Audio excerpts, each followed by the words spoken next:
Sinasabi nila na ang Diyos ay hindi kailanman nahuhuli. Dumarating siya sa eksaktong sandali na kailangan ng puso. Hindi sa oras na gusto natin, kundi sa oras na handa na tayong tanggapin ang kanyang kalooban.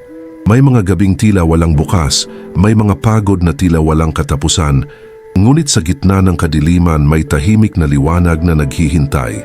Ito ay kwento ng isang babae na nawalan ng lahat, ng asawa, ng pangarap, ng lakas. Ngunit natuklasan ang isang bagay na mas malalim, ang kapayapaang hindi nakasalalay sa kung ano ang mayroon ka, kundi sa kung sino ang kasama mo sa kadiliman. May isang makapangyarihang patotoo akong ibabahagi sa iyo ngayon, pero kailangan kong ipangako mo muna ang isang bagay. Kung mananatili ka hanggang sa huli ng kwentong ito, makikita mo kung paano kumikilos ang Diyos sa mga paraang hindi natin inaasahan. Mag-subscribe ka ngayon upang hindi mo makaligtaan ang anumang patotoo na maaaring siyang mismong mensahe na kailangan ng iyong puso. At isulat mo sa mga komento mula sa ang bansa ka nanonood at sabihin mo rin, naranasan mo na bang sagutin ng Diyos ang isang panalangin sa oras na hindi mo inaasahan? Gusto kong marinig ang iyong kwento. Si Corazon Villanueva, 75 taong gulang, ay naninirahan sa isang makipot na eskinita sa gilid ng Caloocan, isang lugar na madalas bahain tuwing tag-ulan, kung saan ang mga pader ay manipis at ang ingay ng mundo ay pumapasok sa bawat sulok ng tahanan. Kilala siya sa buong barangay bilang Aling Cora, ang mananahi ng mga lumang uniforme at sirang kurtina. Payat siya, may mga daliring puno ng gasgas mula sa karayom at mga matang laging namumula sa kapaguran. Ang kanyang buhok ay kasing kulay ng abo, iniipit lamang ng isang lumang clip na bigay pa ng yumaong asawa. Palagi siyang nakayuko kapag naglalakad, daladala ang isang lumang kahon na puno ng sinulid, mga butones at mga pirasong tela na maaari pang magamit. 2 taon na ang nakalipas nang masunog ang kanilang barong-barong dahil sa electrical fire. Nawala ang lahat, ang mga larawan, ang makina na luma ngunit maasahan, ang mga alaala ng masayang pamilya. Ilang buwan pagkatapos, namatay ang kanyang asawa, si Mang Ernesto, sa atake sa puso. Hindi man lang siya nakahawak sa huling hinga ng lalaking minahal niya sa loob ng 38 taon. Ang kanilang nag-iisang anak, si Brian, ay napilitang tumigil sa kolehiyo para magtrabaho sa probinsya. Bihira na silang magkausap, minsan lang sa isang buwan may padala. Pero mas madalas tanging text message lang. "Ma, okay lang po ba kayo? Pasensya na po." Ngunit kahit ganito ang buhay, hindi tumitigil si Aling Cora sa pagtahi. Bawat umaga, inuupo niya ang sarili sa tabi ng kanyang bagong makina, binili sa hulugan mula sa tulong ng isang kapitbahay. Tahimik siyang nagdadasal bago magsimula. "Panginoon, gabayan mo po ang aking mga kamay. Gawing maganda ang gawa ko ngayong araw." Ang nakaraan ni Aling Cora ay puno ng mga alaala na ayaw niyang balikan, ngunit hindi rin niya kayang iwanan. Tandang-tanda niya pa rin ang hapong iyon nang makita niyang nasusunog ang kanilang bahay. Sumisigaw ang mga kapitbahay. Tumakbo siya papunta sa apoy, ngunit hinawakan siya ni Mang Ernesto at sinabi, "Huwag, Cora, wala nang mapapala. Basta tayo ligtas." Ngunit wala silang nailigtas. Kahit ang mga larawan ng kasal nila, ng pagsilang ni Brian, ng mga masasayang Pasko, lahat nasunog. Pagkatapos ng sunog, nagsimula silang mamalagi sa isang maliit na kwarto na hiniram mula sa isang mabuting kapitbahay. Walang kusina, walang banyo, isang kubyertos, isang kalan, isang kumot, pero sinubukan nilang muling bumangon. Sinubukan ni Mang Ernesto na magtrabaho bilang kargador kahit matanda na. Sinubukan ni Aling Cora na magtahi ulit gamit ang hiniram na makina. Ngunit ilang buwan lamang pagkatapos, biglang sumikip ang dibdib ni Mang Ernesto. Bumagsak siya, hindi na nagising. Mula noon, nag-isa na si Aling Cora. Ang kita niya mula sa pagtahi ay sapat lamang para sa bigas at kuryente. Minsan may natitira para sa pampamasahe ni Brian. Pero mas madalas wala. Inuutang niya ang tubig, inuutang niya ang kape, inuutang niya ang panahon. Umaasa na darating ang isang araw na hindi na siya mauutang. Mayroong mga araw na hindi na malinaw ang kanyang paningin. Dumadami ang pagkakamali sa tahi. May mga kliyente na hindi na bumabalik. dahil luwang ang butones o hindi tuwid ang linya ng tahi.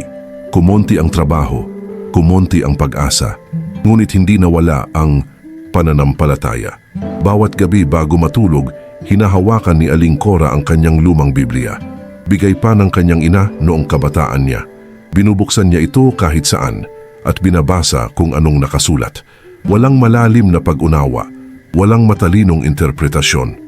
Simpleng pagtitiwala lang. Panginoon, nandito po ako. Kung kailangan mo pa ako, handa po ako. At sa gabing iyon, sa huling gabi ng 2025, iyon ang kanyang dasal. Disyembre 31, 2025. Ang kalangitan ay mabigat at madilim mula pa umaga. Ang hangin ay malamig ngunit may halong init ng papalapit na bagyo. Narinig ni Aling Cora sa radyo na may low pressure area sa labas ng Pilipinas at posibleng umulan ng malakas sa gabi. Pero sanay na siya. Bawat taon ganito, bawat tag-ulan ganito. Ang tanging ginawa niya ay magsabit ng plastik sa bubong, ayusin ang lata sa ilalim ng tumutulong kisame at magdasal na huwag sana lumala. Nang hapon, nagsimula ng bumuhos ang ulan. Hindi malakas, pero tuloy-tuloy, parang walang tigil. Ang tunog nito sa bubong ay monotono, nakakaantok ngunit hindi mapakali. Nag-iisa si Aling Cora sa loob ng kanyang kwarto. Walang telebisyon, walang bisita, tanging radyo lang na patay na rin dahil naubusan ng baterya. Sumandal siya sa dingding at tumingin sa labas mula sa maliit na bintana. Nakita niyang nagsimula nang umalimpuyo ang tubig sa kalye. May mga bata pa ring naglalaro sa ulan, tumatawa, sumasayaw sa ilalim ng mga patak. Ngumiti siya ng bahagya. Naalala niya si Brian noong bata pa ito, ganyan din, walang takot sa bagyo, walang takot sa dilim, pero ngayon takot na siya.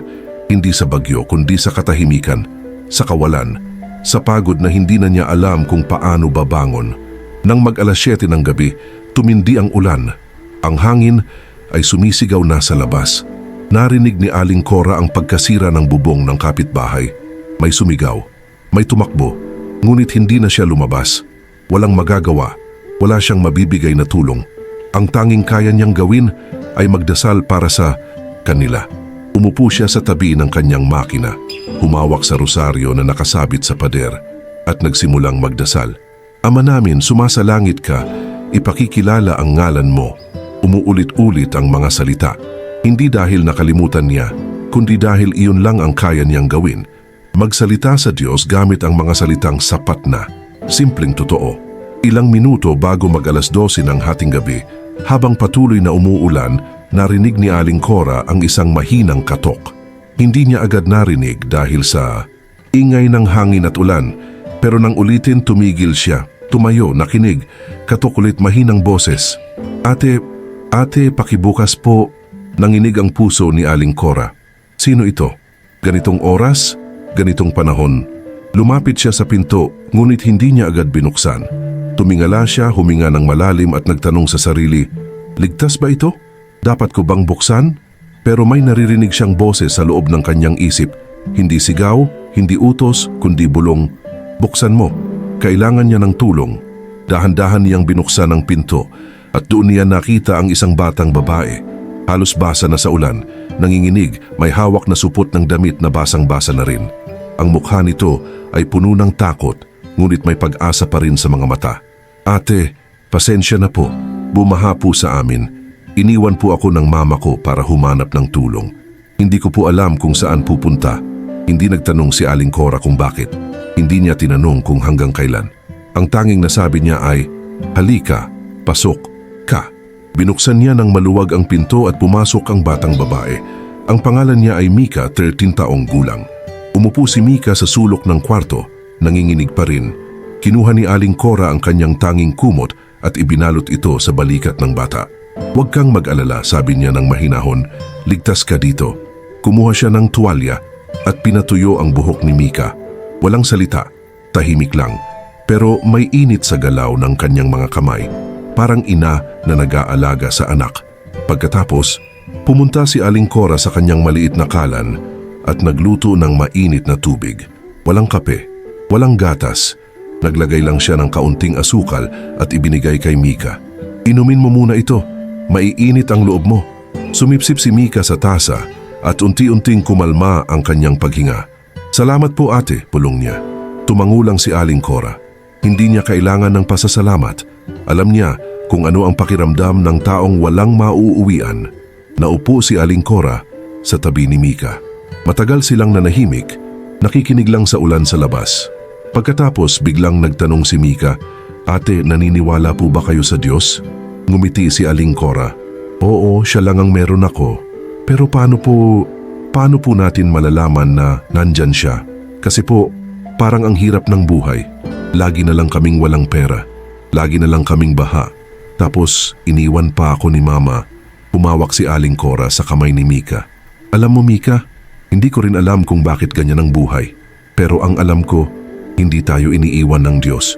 Minsan hindi niya binabago ang sitwasyon, pero binibigyan niya tayo ng lakas na harapin ito. At minsan, ginagawa niya tayong sagot sa dasal ng iba." Tumingin si Mika kay Aling Cora at nakita niya ang luha sa mga mata nito.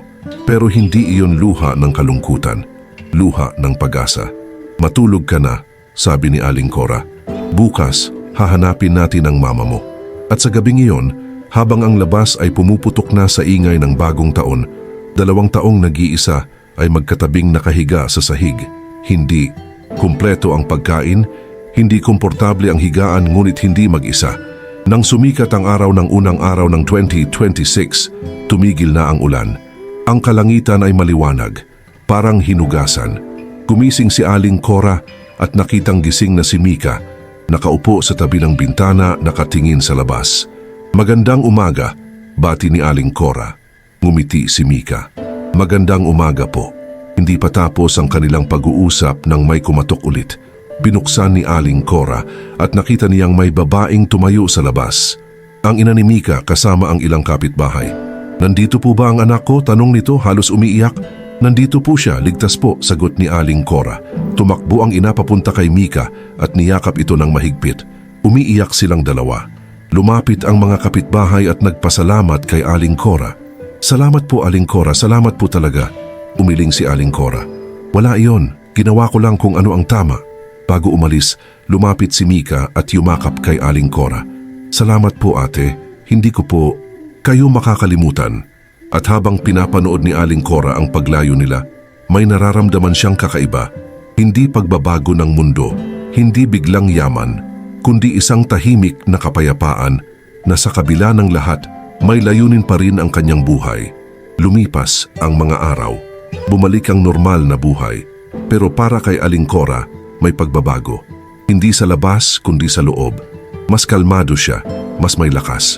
Ngunit hindi tumigil ang pagsubok. Nang ika-10 ng Enero, may dumalaw na kolektor mula sa hulugan. "Aling Cora, 2 buwan na po kayong hindi nakakabayad sa makina. Kung hindi kayo makakabayad ngayong linggo, kukunin na po namin." Nanlamig ang katawan ni Aling Cora. Ang makina, iyon lang ang kabuhayan niya. Wala na siyang ibang pagkakakitaan. Kung mawawala iyon, wala na. Nagpunta siya sa kapitbahay ng utang, pero lahat ay walang maibigay. Nag-text siya kay Brian, pero hindi sumagot. Baka wala ring pera, baka wala ring magawa. Kinabukasan, may dumating pang mas masamang balita. Nakatanggap siya ng sulat mula sa may-ari ng kwarto na tinitirhan niya. "Aling Cora, pasensya na po. Kailangan naming ibenta ang lupa, kailangan naming lumipat, kailangan ding kayo umalis." Umupo si Aling Cora sa sahig, walang imik, parang tumigil ang mundo, parang wala na siyang pwedeng puntahan. Walang makina, walang bahay, walang trabaho, walang anak na makakasama. Pero sa halip na sumuko, lumuhod siya, humawak sa rosaryo at nagsalita ng tahimik, ngunit totoo. "Panginoon, pagod na po ako, pero kung gusto mo pa akong gamitin, handa po ako. Ipagkatiwala ko na po sa iyo ang lahat. Hindi ko na po alam kung ano ang gagawin ko, pero naniniwala pa rin ako na hindi mo ako iniiwan." 3 araw pagkatapos ng panalangin iyon, may kumatok ulit sa pinto ni Aling Cora. Alam niyang hindi na matagal ang kanyang panahon doon, kaya naman naghanda na siya. Nagsimula na siyang mag-impeke ng kanyang mga gamit. Pero nang buksan niya ang pinto, natigilan siya. Si Mika, kasama ang kanyang ina, at kasama nila ang isang lalaki. May edad na, maayos ang damit, may hawak na envelope. Aling Cora, sabi ng ina ni Mika, gusto po naming makausap kayo. Pinaupo ni Aling Cora ang mga bisita kahit wala siyang maihain. Naupo ang lalaki at ngumiti. Aling Cora, ako po si Mr. De Guzman. Kapatid po ako ng asawa ni Liza, ang ina ni Mika. Narinig ko po ang ginawa ninyo sa kanila noong bagong taon. Tumango lang si Aling Cora. Hindi niya maintindihan kung bakit nandoon sila. Aling Cora, patuloy ni Mr. De Guzman.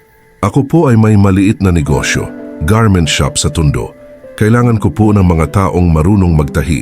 Hindi lang basta magtahi, kundi mga taong may puso, mga taong maasahan. At sinabi sa akin ni Liza na kayo ang ganong tao. Namula ang mukha ni Aling Cora. Pero sir, hindi na po malinaw ang paningin ko. Madami na akong pagkakamali. Ngumiti si Mr. De Guzman. Aling Cora, hindi ko po kayo kukunin dahil sa perpekto ang tahi ninyo. Kukunin ko kayo dahil may mabuting puso kayo. At ang mga taong ganoon hindi basta-basta. Inilabas niya ang envelope at ibinigay kay Aling Cora. Ito po ang advance payment para sa unang buwan. At may isa pang bagay, may munting apartment ako malapit sa shop. Walang nakatira. Kung gusto ninyo, pwede kayong lumipat doon, libre. Bahagi na yon ng trabaho. Hindi makahinga si Aling Cora. Hindi makagalaw. Parang panaginip. At isa pa, dugtong ni Liza, ang ina ni Mika. Noong gabing iyon, Aling Cora, hindi lang buhay ni Mika ang iniligtas. Ninyo, pati ako. Dahil kung nawala siya, wala na rin akong dahilan para bumangon. Pero dahil dinala siya ng Diyos sa inyo, naliwanagan ako. Naramdaman ko na may Diyos pa rin.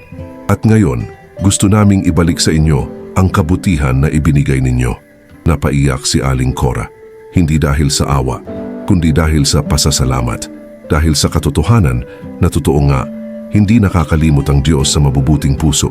Lumipas ang isang linggo at lumipat na si Aling Cora sa apartment malapit sa garment shop ni Mr. De Guzman. Maliit lang iyon ngunit sapat. May kusina, may banyo, may kama at higit sa lahat may kapayapaan. Nagsimula siyang magtrabaho.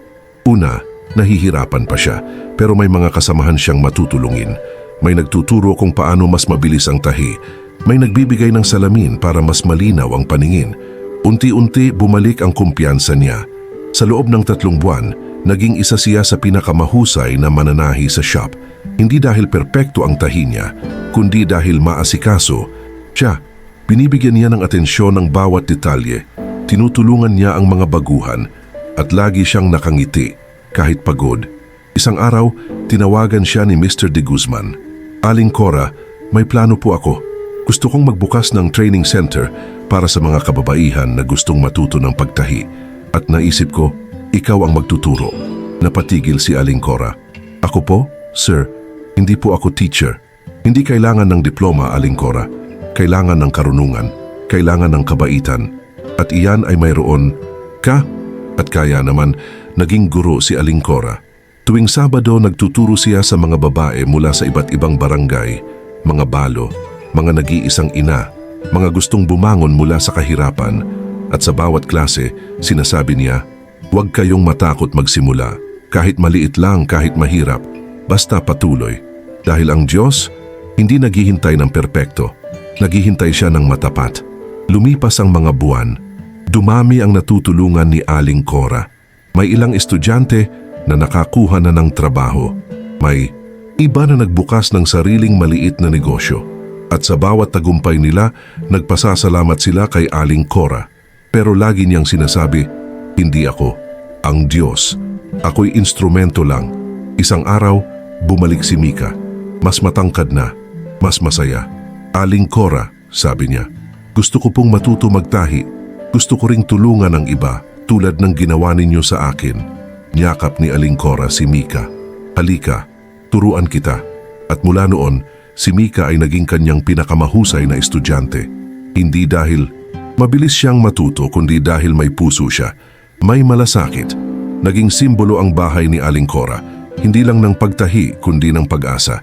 Mga taong nawala ng direksyon, pumupunta doon. Mga taong kailangan ng tulong, dumarating. At palagi siyang handang makinig, magbigay ng payo o kahit simpleng mainit na tubig.